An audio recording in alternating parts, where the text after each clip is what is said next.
You're listening to Marketing Spark, the podcast that delivers insight, tools, and tips from marketers and entrepreneurs in the trenches in 25 minutes, more or less. LinkedIn has had quite the year, emerging as an engaging social platform that drives content, connections, and conversations, and shedding its reputation as a place for headhunters and job seekers. So how did this happen? To find out, I reached out to Darmody, Director of Revenue Operations for HomeSnap. Liam has established himself as a leading voice on LinkedIn and, as important, a go-to resource for people looking to capitalize on LinkedIn. Given LinkedIn's growth this year and how people are using it, I wanted to connect with Liam to look back and, as important, look forward. Welcome to Marketing Spark. Happy to be here. Thanks for having me. First, happy holidays. I hope you're enjoying some time off before we get back into it next week. I am indeed. Same to you. I've taken the week to just kind of decompress from craziest year ever and take it in and then prepare for the upcoming year, which hopefully will be much better. Can't really do worse, right? Yeah, exactly. Well, both of us are half full, kind of glass full kind of people, so hopefully it will be a better, happier, and healthier year. So you and I spend a lot of time on LinkedIn. It's been awesome this year, and we're going to talk a lot about the platform and how it's evolved and how to get value out of it. But before we do that, when you're not on LinkedIn, and it seems to be like you're on it a lot like I am, what's your day job? I've been in the technology startup scene here in Washington, D.C. area for pretty much my entire career. I graduated from college here in 2005, started out as a recruiter at a startup tech firm, and then went to work for a few different startups in the area. And I've always kind of been the sort of jack of all trades, master of none, so to speak, which is a good thing for a lot of startups because things change so quickly and, it's always kind of a moving target and you need people that can be agile and, really adaptable. So that's kind of how I got into the role that I'm in now. I've evolved sort of over the years to be in revenue operations. Currently, I'm working for a company called HomeSnap, which is a real estate productivity tool for agents, realtors. We're responsible basically there for aligning sort of sales, marketing, and customer success and customer support teams, kind of like a project management function within the organization. It's a great company, phenomenal culture. I love it there. We had a banner year this year, and we're looking for a really great year in 2021. So that's been really exciting for me. Operations is a passion of mine because I like solving problems and I like people and I like communicating and collaborating. And that's really what operations is mostly about in my experience. So LinkedIn to me has been a very interesting place. Now, prior to the end of April, when I lost my job due to the pandemic, I didn't spend a lot of time on LinkedIn. It was a place where I would go from time to time, maybe when I was looking for a job or just poking around. It wasn't a place where I looked for content. It certainly wasn't a place where I had lots of connections, but most of those people I had met at conferences or had, they were friends and things like that. When I was footloose and fancy free from an employment perspective, there wasn't many places to go. So for whatever reason, I decided to check out LinkedIn. I got hooked. Like a lot of people, I spent a lot of time there and have really seen the benefits. And as someone who, like me, spends a lot of time there and focuses on best practices and really how to get value out of it, what's your take on how LinkedIn has evolved this year? And how and why has it become a social network? Because in many respects, I think that Microsoft, which owns LinkedIn, has to be surprised by how LinkedIn has grown and how people are using it. For sure. I mean, I think, there's so many stories of companies that are in the digital space that this was a banner year, right? Bringing people together and having people, relate to one another is something that if you have a platform that enables that, it's a really good thing. 2020 was a good year for those companies. I think, was Microsoft surprised? Perhaps. I think there's always, I sometimes say that LinkedIn kind of has a bit of an identity crisis because, you've got this platform that was created in 2004. So it's been around for such a long time. You've got 700 million users on the platform, but a fraction of those users are monthly active users, and an even smaller percentage, single digit percentage of users are creating content on the platform. And so there's this weird sort of stigma associated with LinkedIn where you're not supposed to post on there. You're not supposed to show emotion, right? It's a professional network. You're supposed to just park your resume on there and make sure that you stay in touch with people that you've worked with. But LinkedIn has sort of coined the phrase join the conversation for some years now. And I remember when I first heard it, I was kind of like, what? Join the conversation? What conversation? There's nothing happening. There's nothing happening on LinkedIn. But now it's really starting to sort of take stride, right? And I think a lot of that has to do with the fact that people genuinely are becoming a little bit more comfortable showing their personal side in a professional social network. The fact that we are all hunkered down for the most part, networking. And I mean, I loved nothing more than being in the office and the banter of the office and running into somebody in the coffee room or the kitchen and going to lunch with people and all of those things that make the professional workplace somewhat personal and enjoyable are gone, right? Like you just can't replicate them really, at least not as effectively. To me, it makes a lot of sense that a lot of people have sort of found LinkedIn and sort of discovered, oh, well, we can have those types of conversations. We can have those interactions with people on this platform and really kind of get some of that water cooler banter. One of the things that I find interesting is the number of conversations, the number of connections and conversations. So the fact that you and I are doing this podcast is a direct correlation to our activity on LinkedIn. We've connected, we comment on each other's posts, we go back and forth a lot. And people's willingness to be engaged and, as important, have conversations is really impressive. Like I probably had more than 100 conversations this year via LinkedIn as a result of LinkedIn. It's been amazing. Let's say I've talked to people all over the world, but what I do wonder about is what happens when, hopefully soon, COVID fades into the background and we start to go back to the office, even in a hybrid kind of way, when you do get that interactions with your fellow employees, when you can go to events. Do you think that what we're seeing on LinkedIn today will continue? It's almost like we've given each other permission to connect with each other virtually. And I think that's one of the most impressive things.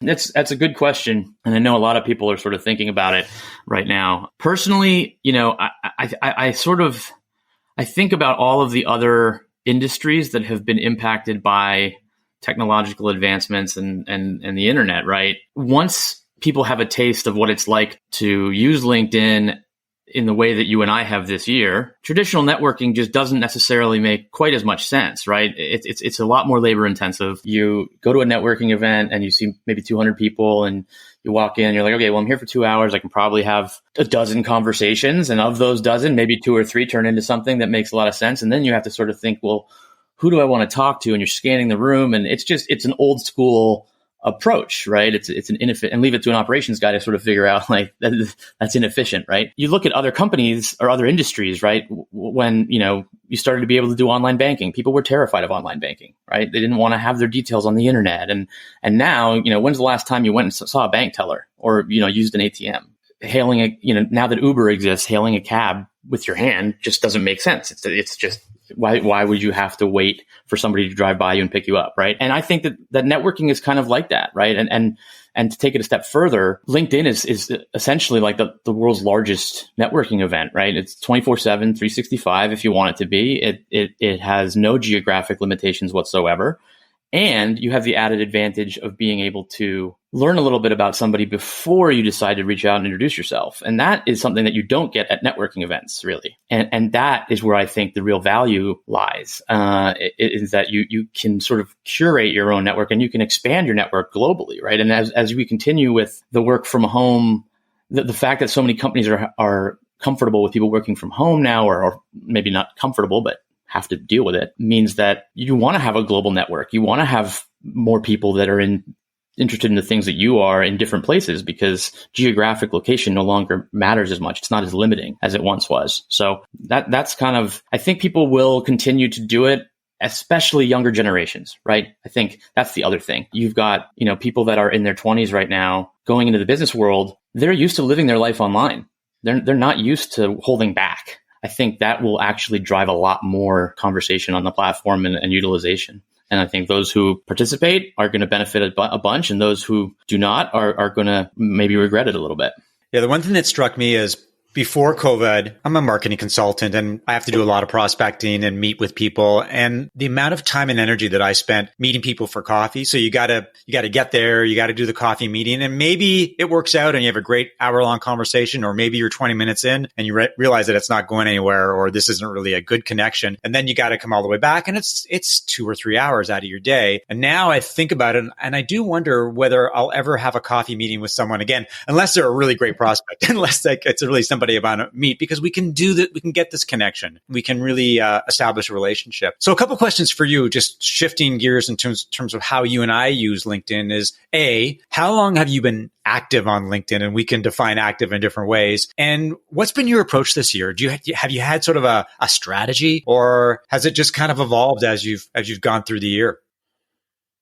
So I've been on LinkedIn as long as I can remember, really. I think I think it was created in 2003, and I probably was on it no later than 2005 or 2006. I suspect that I was probably on it in college, definitely in 2006. But active the way that I am now, only this year. A lot of that stems from the fact that I spent a lot of time on LinkedIn. I had my wife and I had our daughter in 2019, so about a year ago. She was born in November. I was at home and I was thinking, I keep seeing all this content on LinkedIn, and I want to learn more about why this trend is happening and why people are taking to LinkedIn. And so I spent a lot of time on the platform in that month, kind of just absorbing and learning. And then in January, one of my resolutions was to just become a bit more active and build a personal brand, right? You start hearing this term personal branding, right? It's a big buzzword right now, certainly on the LinkedIn network.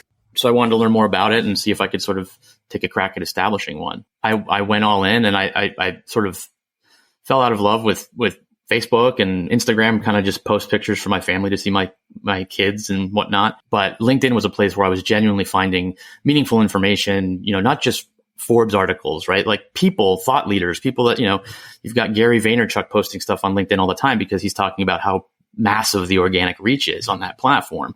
That's where you sort of go to find information about things you're passionate about. And I think for people like myself, that's really useful, right? I want to be learning about things that I'm passionate about, things that I care about. And I like the professionalism element of it because it sort of is self-regulated, right? Because people don't want their employers to see them being jerks online, right? Cats. And so there's an element of, it levels up the content a little bbit. Now, that's not to say that there isn't plenty of clickbaity spam content that's permeating the platform, but for the most part, you just unfollow people, or you can get rid of that stuff, and so you can really curate your feed on LinkedIn to be pretty relevant to topics that you care about and people that you care about, which for me was really, really beneficial this year. Strategy wise, I coined a phrase, which is PACE equals growth. And that's patience, authenticity, consistency, and empathy equals growth on LinkedIn. And putting out content, not overthinking it too much, right? I think that was something that I struggled with a lot in the beginning. Oh, what are people going to think? And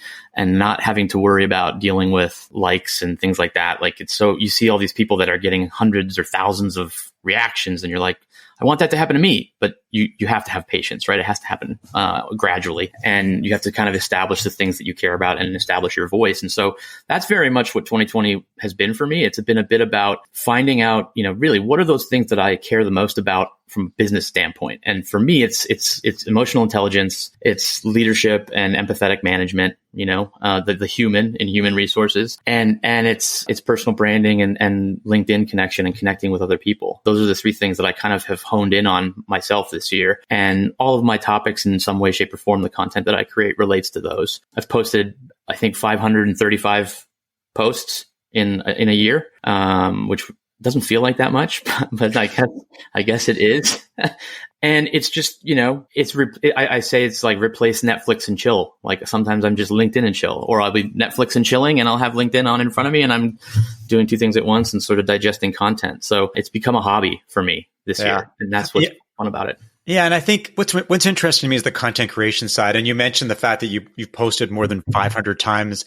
And from the outside looking in, for a lot of people, that's astounding. They're like, you spent that much time, you wrote that many words for LinkedIn. And when you're in the midst of it and you're having these conversations and you're posting things that you don't really like, sometimes you snap something off and sometimes it's a big think. And I just find to post on LinkedIn to be relatively easy. Now, keep in mind, I'm a writer by profession. I spent 15 years as a reporter. So writing 200 words and for a LinkedIn post is pretty easy. I mean, it's, I can breathe and write 200 words. Now, whether those words are any good, that's something that other people can decide. The content creation side of it is really interesting to me because you've got people like Dan Sanchez that advocate that you've got to post every single day. And not only that, you've got to post more than once a day. That's a lot of work. I do curious about your approach to content and what you think about how people should approach content overall. Because if you're not really into LinkedIn and someone says you got to post every day, that can be pretty intimidating. At the end of the day, I think it's really about not overthinking things, right? And it's hard because there is that stigma associated with it. People think about LinkedIn differently than they think about Facebook or Instagram or Snapchat, right? Back in the day, people would post multiple posts to Facebook every day and they wouldn't think twice about it. But there's all this pressure on people to create the right content or content that their employer approves of or whatever. And so I think that is a big piece of it, right? You want to be able to figure out I call it finding your why, right? Like, why are you trying to be on LinkedIn? What are you trying to accomplish? What are your expectations? Do you want to be a thought leader in your space that just, is constantly cranking out content related to that and then getting followers? Do you want to just showcase how you think for potential employers to get more familiar with you, if they're interested in learning about you? Do you just want to have a place to go and digest information? That's okay too, right? There's no right or wrong way. I think that's the thing, right? Like, it depends on what your goals are and what your expectations are. And for me, what I noticed is that I started to use LinkedIn as an infotainment source. So I would learn information on LinkedIn. I'd learn different perspectives about business and things that I care about. I'd learn from other people. And that sort of ended up getting me entertained. And then as I was on here, engaging with people's content, the comment section of a person that has a large following is typically a pretty fun place to be. You can see all sorts of different perspectives. It's literally like a conversation, right? I kind of view each post on LinkedIn as this like little micro networking event, so to speak, or micro conversation. And that leads to inspiration, right? So you start thinking about, I like this topic. And then I'll just have my running list of notes. And it's like, I'll write about this someday, or I'll write about this someday. And because LinkedIn has that, like, try not to overpost, there's all that speculation about the algorithm and whether it dings you if you post too many times, et cetera. Right. People think, okay, well, once a day, maybe twice a day, but not too much more than that. Whether that's true or not, I have no idea. You're able to sort of think about, okay, well, I'm going to build a backlog of things that I want to post about as the inspiration hits. I always advise people to really understand what their why is. Find your why, find your inspiration, find your voice, and then find your tribe. Let the rest take care of itself.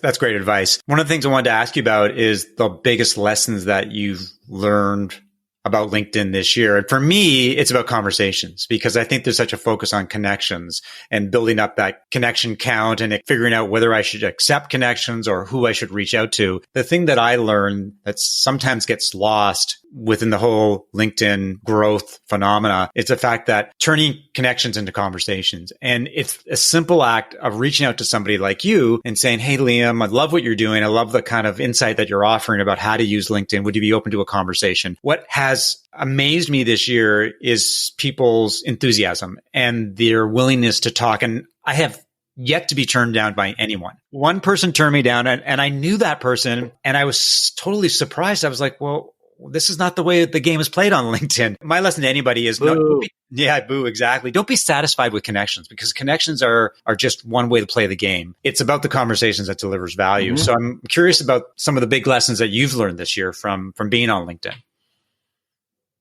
Yeah, I mean, I'm with you completely on the conversation piece. Sometimes it feels like LinkedIn is a dating site is the wrong analogy, because that's the antithesis of what LinkedIn should be, even though some men or people forget that that's the case. It is an opportunity to find and meet new people and develop relationships with people that you never would have known existed otherwise, right? I think the phenomenon is that we're no longer limited to our little bubble of who we come across coincidentally in our own geographic sphere. We now have the ability to say, oh, I really like this person's, like Mark's content really resonates with me. I'm going to connect with him, so I see it more often. And then we have a conversation about some stuff, and we go back and forth in the DMs, and like, it's like a friend finder a little bit. And I think that in the same way that when dating apps started, people were like, oh, I don't want to be online dating. No, I'm not going to do that. That's pathetic. Blah, blah, blah. But now, like, nobody would think of doing it the other way. It just,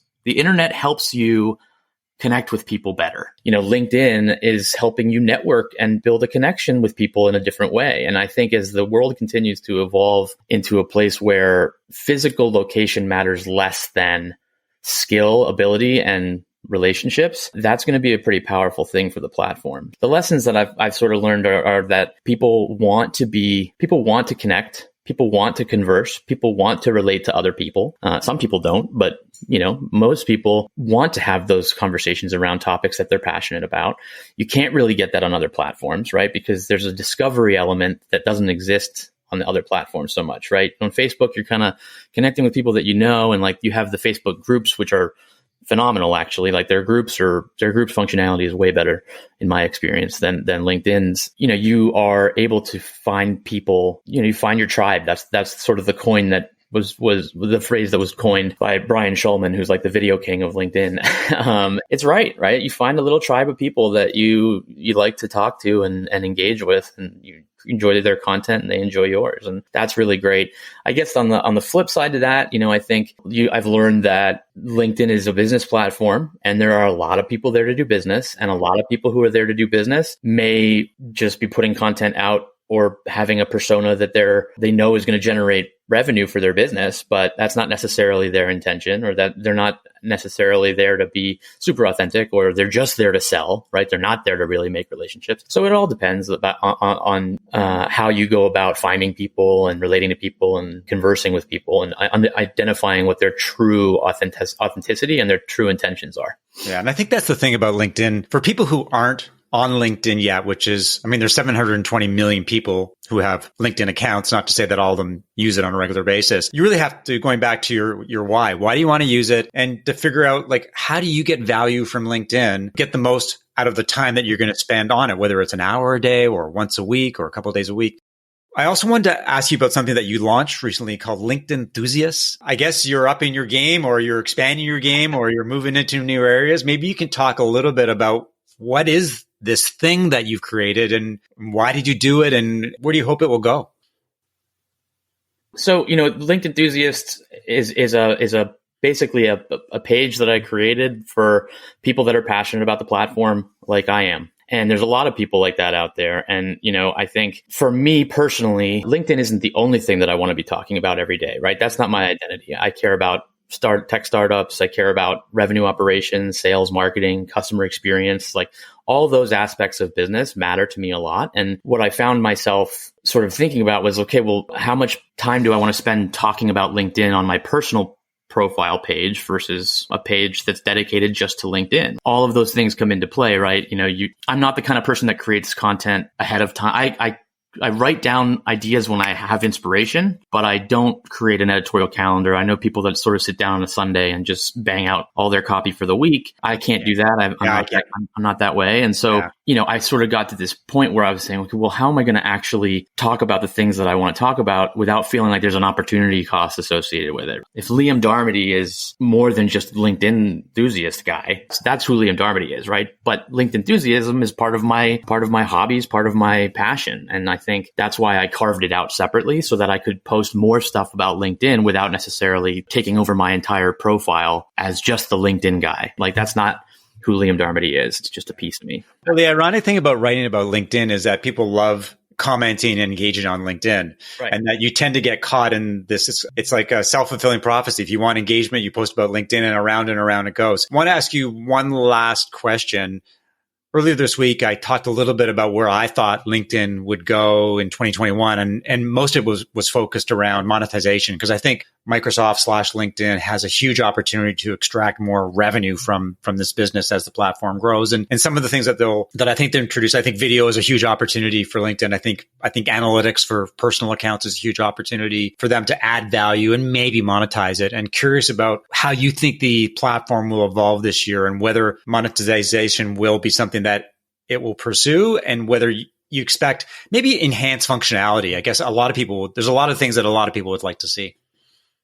I do think that there's going to be a lot of evolution. If you sort of think about it, this new path of LinkedIn, it's like being a startup with 700 million users, and you're trying to engage as many of them as you can, and you're trying to build as much engagement on the platform as possible when, the platform wasn't really originally created for that. So your entire user base is not really accustomed to that purpose for your platform. So there's definitely going to be a lot of focus on, increasing engagement on the platform, the prompts that they have when you get a message from somebody, things like that. Like they want to have people on the platform engaging on a regular basis. So I think you're going to see a lot of things like that. I have to also give a shout out to Andy Foote, who is, Mr. LinkedIn Insights. He is a phenomenal LinkedIn trainer, and he had a post recently that was like his predictions for the next year. He's put a lot of thought into the platform for probably a decade. He's got a lot of great insights.